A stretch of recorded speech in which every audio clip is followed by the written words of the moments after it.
Sesuatu yang nggak terlihat, nggak ada itu goblok. Orang kalau punya kaidah seperti itu ujung-ujungnya ingkar sama ruh, ujung-ujungnya ingkar sama semuanya, dia bakal ingkar tuh. Hati-hati, itu kaidah goblok. Yang nggak terlihat, nggak ada itu kaidah orang yang nggak punya iman, dan secara akal pun tertolak. Bagaimana ceritanya nggak kelihatan dibilang nggak ada? Kalau Allah bicara tentang zatnya, berarti Allah itu ada wujud. Makanya ada kiai satu, profesor, doktor, mengatakan ya di Al-Quran itu nggak ada dalil bahwasanya Allah punya sifat wujud. Allah itu ada. Elunya kurang ngajinya kurang jauh, banyak kan mecin. Berapa banyak ayat yang bicara Allah bicara tentang dirinya, Allah bicara tentang zatnya. Innani ana Allah la ilaha illa ana fa'budni. Allah mengatakan tentang dirinya, innani ana Allah la ilaha illa ana, tiada Tuhan selain aku. Allah berbicara tentang zatnya. Kalau Allah berbicara tentang zatnya, berarti zatnya ada atau tidak?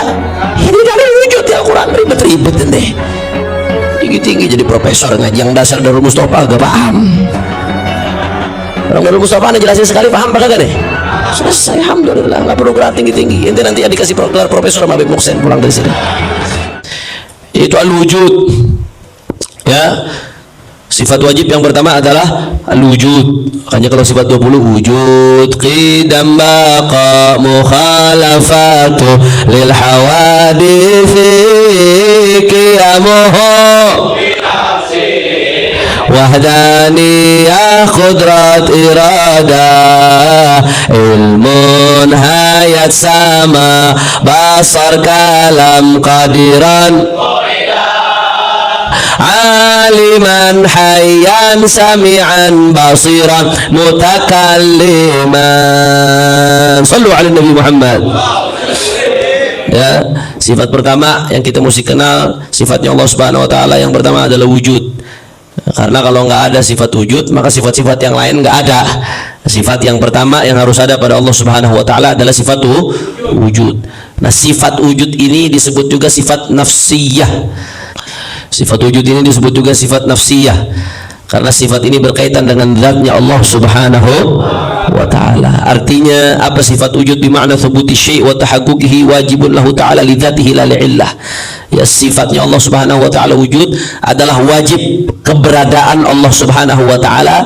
Allah itu ada bukan karena illah, bukan karena ada sebab lain. Tapi Allah Subhanahu wa taala tidak ada faktor X yang mendorong keberadaan Allah Subhanahu wa taala. Allah itu wujud li dzatihi.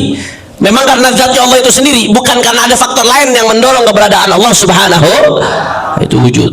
Nah, sekarang kita bicara tentang keberadaan Allah Subhanahu wa taala. Ini orang-orang ahli filsafat. Kalau kita mau ngikutin, ini ada perdebatan panjang, mereka berdebat panjang tentang apakah Tuhan itu ada atau tidak. Alhamdulillah Allah kasih kita akal sehat, nggak perlu berdebat panjang buat membuktikan keberadaan Tuhan. Orang filsafat tuh sampai ratusan tahun berdebat panjang cuma gara-gara urusan Tuhan ada apa kagak. Ini banyak yang jadi ateis. Alhamdulillah Allah kasih kita rezeki. Allah kasih kita rezeki akal sehat, hati lempeng, sehingga nggak perlu mikir banyak, nggak perlu berdebat panjang untuk meyakini Allah itu punya sifat wujud. Allah itu ada, nggak perlu panjang-panjang, itu saudara, gampang, simpel. Justru kalau kita panjang-panjang ngomong malah jadi ribet nanti akhirnya. Nggak usah panjang-panjang. Pokoknya dalam setiap sifat Allah, tujuan kita belajar apa? Supaya tahu dalilnya sifat Allah tersebut. Dalil akli, dalil nakli. Dalil naklinya apa? Dalil naklinya sabrak-abrak di Al-Quran. Innani anallah la ilaha illa ana fa'budni. Allah bicara tentang zatnya ada. Kalau Allah bicara tentang zatnya, berarti Allah itu ada wujud. Makanya ada kiai satu, profesor, doktor, mengatakan ya di Al-Quran itu nggak ada dalil bahwasanya Allah punya sifat wujud. Allah itu ada. Elunya kurang ngajinya kurang jauh, banyak kan mecin. Berapa banyak ayat yang bicara Allah bicara tentang dirinya, Allah bicara tentang zatnya. Innani ana Allah la ilaha illa ana fa'budni. Allah mengatakan tentang dirinya, innani ana Allah la ilaha illa ana, tiada Tuhan selain aku. Allah berbicara tentang zatnya. Kalau Allah berbicara tentang zatnya, berarti zatnya ada atau tidak? Ini dalil wujud di Al-Quran. Ribet-ribet deh, tinggi-tinggi jadi profesor ngaji yang dasar Darul Mustafa agak paham. Orang Darul Mustafa anda jelasin sekali paham apa kagak deh? Selesai, alhamdulillah, nggak perlu gelar tinggi-tinggi. Ente nanti dikasih gelar profesor sama Habib Muksen pulang dari sini. Allah bicara tentang zatnya, innani ana Allah la ilaha illa ana fa'budni, tiada Tuhan selain aku maka sembahlah aku. Berbicara tentang zatnya, berarti zatnya ada atau tidak? Selesai. Yang kedua, dalil akli, dalil akal. Karena kita di awal kemarin sudah jelaskan apa ini ilmu akidah. Ya, ilmu akidah itu adalah ilmu yubhatsu an itsbat al-aqaid diniyati sahihati bil adillatil aqliyati naqliyati bil adillatil yaqiniyatil sawan kanat aqliyah atau naqliyah. Ya, ilmu membahas tentang keyakinan beragama yang benar dengan dalil yang yakin, baik dalil akli atau dalil Maka setiap sifat kita bahas singkat aja, simpel. Dalil aklinya, dalil naklinya. Tadi dalil nakli, sekarang dalil aklinya. Apa dalil aklinya? Allah itu ada. Gampang. Lau lam yakun subhanahu wa ta'ala maka ana syai' minal khalaq. Kalau nggak ada Allah, nggak ada makhluk. Kenapa semua alam semesta ini ada? Dengan kebesaran alam semesta ini, planet-planet bisa nggak bertuburkan satu sama lain, lautan airnya bisa nggak bertumpah ke daratan. Saya mau tanya, ada nggak penciptanya?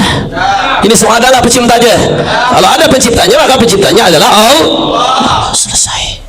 Gampang, mudah. Makanya sampai-sampai ulama mengatakan begini, ulama selalu ngutip nih, su'ila arabiyyun 'anid dalil.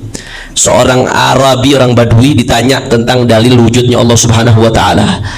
Ditanya, apa kata dalil tersebut? Al-ba'ratu tadullu 'ala al-ba'ir, wal-rawthu tadullu 'ala al-hamir, wa atharu al-aqdami 'ala al-masir, fa sama'un dhatu abraj, wa ardun dhatu fijaj, wa biharun dhatu amwaj, ama tadullu 'ala as-sani' al-hakim al-qadir al-'alim. Ya, kata orang-orang Badui ini, orang Badui jawabnya sederhana aja, gampang bagi yang akalnya sehat, yang hatinya sehat. Apa katanya? Al-ba'ratu tadullu 'ala al-ba'ir. Ya mohon maaf, kotoran onta aja menandakan ada ontanya. Kotoran onta menandakan kalau onta itu ada. Kotoran himar menandakan himar itu berarti apa? Ada. Ini ada kotoran himarnya, ada bekas himar, berarti ada himarnya. Atharul aqdam 'ala al-masir, jejak kaki. Kalau ada jejak kaki di atas pasir, berarti menandakan di situ ada orang habis jalan. Ada yang habis jalan di situ. Kalau kotoran himar saja menandakan ada himar, kotoran onta aja membekaskan ada onta, menandakan jejak kaki saja menunjukkan habis ada yang berjalan di situ. Lantas fasamaun dzatu abraj, langit yang memiliki tingkatan begitu tinggi ini, bumi yang berlapis-lapis ini, laut yang ombaknya luar biasa ini, semua ciptaan ini tidakkah menunjukkan ada sang pencipta yang maha besar dan maha agung dan maha kuasa menciptakan ini semua? Lantas yang masih mempertanyakan, ya hadza fa in aqlak, di mana kamu? Afala tatafakkarun? Awalam yatafakkaru fi anfusihim? Di Al-Qur'an Allah mengatakan, tidaklah mereka berpikir pada diri mereka. Wa ma khalaqallahu as-samawati wal arda ma bainahuma illa bil haqq wa ajalin musamma wa inna katsiran minan nasi bi liqa'i rabbihim lakafirun. Allah tantang tuh. Awalam yatafakkaru fi anfusihim? Apakah mereka tidak berpikir pada diri mereka? Nggak usah ente mikirin dulu, mikirin diri ente dulu. Mikirin diri ente dulu.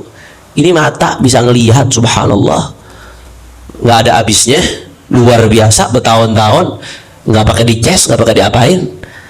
Ini di dalam diri ente ada berapa ribu sel, masing-masing berjalan pada tempatnya. Ada berapa ribu saraf yang masing-masing bekerja dengan hebatnya.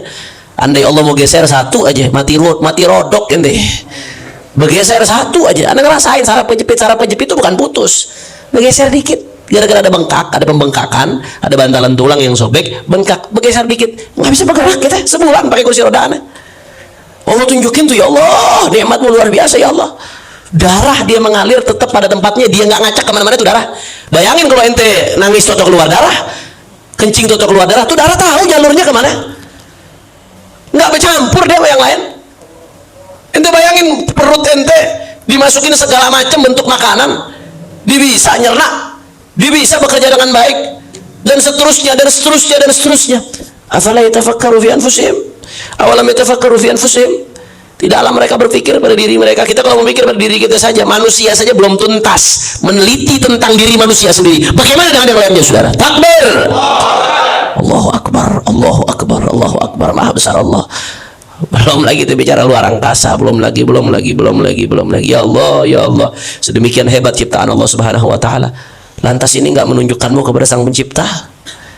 Allahu Akbar, Allahu Akbar. Makanya ada seorang nenek-nenek, Anda pernah bawain nih cerita di sini kalau nggak salah. Ada seorang nenek-nenek, tapi Anda ulangi karena ini pas babnya tentang wujud. Ya, nenek-nenek di satu tempat Akhirnya datang di tempat tersebut Al-Imam Al-Baqillani, kalau nggak Ar-Razi Al-Baqillani, anda lupa salah satu tuh. Kalau nggak Ar-Razi, Abu Bakar Al-Baqillani. Ramai disambut sama masyarakat. Apa nyambut masyarakat? Ini adalah syekh yang punya 1000 dalil atas wujudnya Allah Subhanahu wa taala.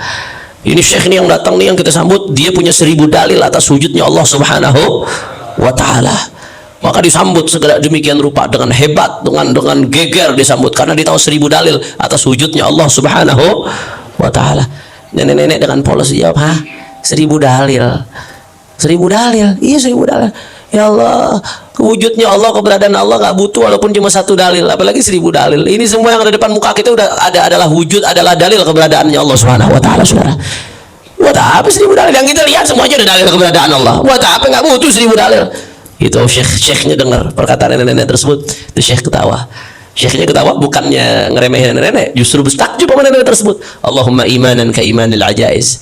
Allahumma imanan ka imanil ajaiz. Ya Allah, kasih aku iman seperti imannya nenek-nenek tersebut ya Allah. Ya Allah, kasih aku iman seperti imannya nenek-nenek tersebut ya Allah. Luar biasa ya, karena saking mudahnya akal sehat kita. Kalau memang Allah kasih rezeki sehat, itu akal dan hati kita untuk meyakini wujud keberadaannya Allah Subhanahu.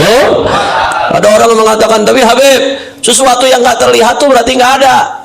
Sesuatu yang nggak terlihat berarti nggak ada, berarti Tuhan nggak ada. Ada ngomong tuh ya di kelas, murid ngomong, gurunya ngomong, nih gurunya liberal, ngomong murid-murid, anak-anakku, pokoknya jangan gampang jangan gampang percaya apa yang kamu dengar. Sesuatu yang nggak terlihat berarti nggak ada. Ya kalau ada itu harus terlihat, harus kasat mata. Yang nggak terlihat berarti nggak ada. Jangan mau dibodoh-bodohi. Jadi ceritanya mau menanamkan ateisme nih di hatinya deh. Apa kata anaknya? Subhanallah, ada salah satu anak yang Allah gerakkan mulutnya, saudara, untuk jawab guru tersebut. "Ibu guru, saya mau nanya bu." "Apa?" "Ibu punya akal nggak bu?" "Ya punya lah, masa akal nggak punya?" "Ibu ngeliat nggak akal bu?" Diam gurunya. "Nggak ngeliat." "Ya udah, berarti ibu nggak ada akal." Berarti ibu itu kaidah goblok. Sesuatu yang nggak terlihat, nggak ada, itu goblok. Orang kalau punya kaidah seperti itu, ujung-ujungnya ingkar sama ruh, ujung-ujungnya ingkar sama semuanya, dia bakal ingkar tuh. Hati-hati, itu kaidah goblok. Yang nggak terlihat, nggak ada, itu kaidah orang yang nggak punya iman, dan secara akal pun tertolak. Bagaimana ceritanya nggak kelihatan dibilang nggak ada? Berapa banyak hal yang ente nggak lihat secara kasat mata? Bukan ente nggak lihat, bukannya nggak ada, mata ente yang nggak mampu buat ngelihat. Wujuhu yawma idzin nadhirah ila rabbiha nadhirah. Wajah pada hari tersebut terang benderang, berbinar-binar wajah-wajah orang beriman pada hari tersebut. Ila rabbiha nadhirah, mereka memandang kepada Tuhannya Allah Subhanahu wa ta'ala. Dan terakhir sebagai penutup, ini anda rasa pernah anda bawain cerita ini, tapi nggak apa-apa karena ini pembahasan tentang wujud keberadaan Allah Subhanahu wa ta'ala. Nggak apa-apa anda ulangin supaya lebih memantapkan kita lagi ya, karena pas babnya, bab ini harusnya dibawakan cerita ini tentang Al-Imam Abu Hanifah. Bagaimana Al-Imam Abu Hanifah pernah berdebat dengan seorang ateis yang mengatakan Tuhan itu tidak ada. Wah, sesumbar ini ateis, merasa dirinya berdebat dengan siapapun nggak kalah. Dia sesumbar, di mana-mana dia sesumbar, berdebat dengan siapapun nggak kalah. Akhirnya ditantangin ulama-ulama buat berdebat sama dia, ditantangin lah Imam Abu Hanifah buat berdebat sama dia. Imam Abu Hanifah dijabanin, diladirin.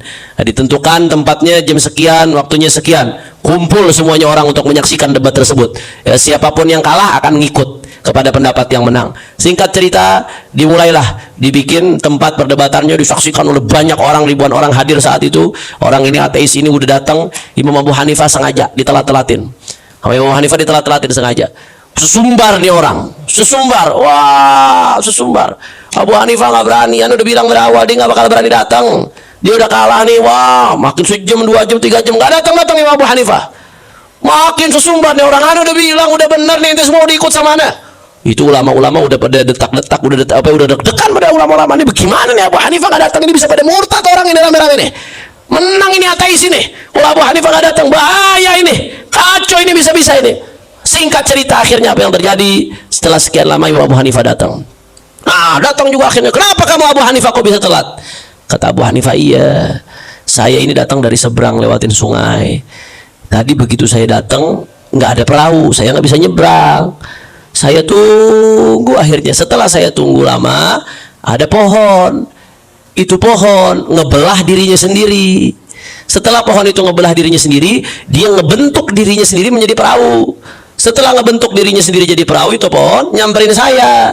Saya naik baru ke perahu tersebut, nyebrang sampai kemari, baru saya bisa sampai kemari. Apa kata Ateis? Wah, udah gila Abu Hanifah. Mana bisa pohon ngebentuk dirinya sendiri begitu jadi perahu? Udah gila nih. Mana ada ngawur Abu Hanifah nih. Nggak bener nih pikirannya. Ngawur, ngaco. Masa iya perahu bisa ngebentuk dirinya sendiri dari pohon? Kenapa? Iya masa iya? Masa perahu ngebentuk dirinya sendiri? Mana mungkin perahu bisa jadi kalau nggak ada yang bikin perahunya? Kata Abu Hanifah, perdebatan ini udah selesai. Anda menang. Lo kenapa kok bisa? Anda bilang perahu ngebentuk dirinya sendiri aja, ente nggak percaya. Bagaimana dengan alam semesta? Perahu ngebentuk dirinya sendiri, ente nggak percaya. Terus ente bilang alam semesta ngebentuk dirinya sendiri, Tuhan nggak ada. Yang gila ente. Faham? Kalau perahu saja yang kecil nggak ada yang bikin, ente nggak percaya, bagaimana dengan alam semesta? Langit, bumi, darat, lautan yang sempurna penciptaannya luar biasa. Lantas kau mengatakan nggak ada penciptanya? Allah Subhanahu wa Ta'ala nggak ada? Udah, perdebatan udah selesai. Ini orang kalah, tenang semua hati umat Islam, dan semuanya yang tadinya udah ragu akhirnya yakin lagi dengan Islam berkat kecerdasan Imam Abu Hanifah. Artinya kalau kita bicara tentang dalil keadaan adanya Allah Subhanahu wa Ta'ala, dalil keberadaan Tuhan di alam semesta ini, tanpa pencipta tak mungkin alam semesta ini ada. Maka penciptanya adalah siapa? Penciptanya adalah Tuhan yang Maha Kuasa, Allah Subhanahu. Mudah-mudahan Allah kuatkan iman kita, Allah kuatkan Islam kita, Allah kuatkan akidah kita. Insya Allah kita bertemu di pertemuan berikutnya. Insya ini saja yang saya sampaikan. Lebih kurangnya mohon maaf. Mudah-mudahan bisa bermanfaat. Hadani Allah wa iyyakum. Jangan bubar dulu, selesaikan burdahnya. Hadani Allah wa iyyakum ila siratihil mustaqim. Walafu minkum. Wassalamualaikum warahmatullahi wabarakatuh.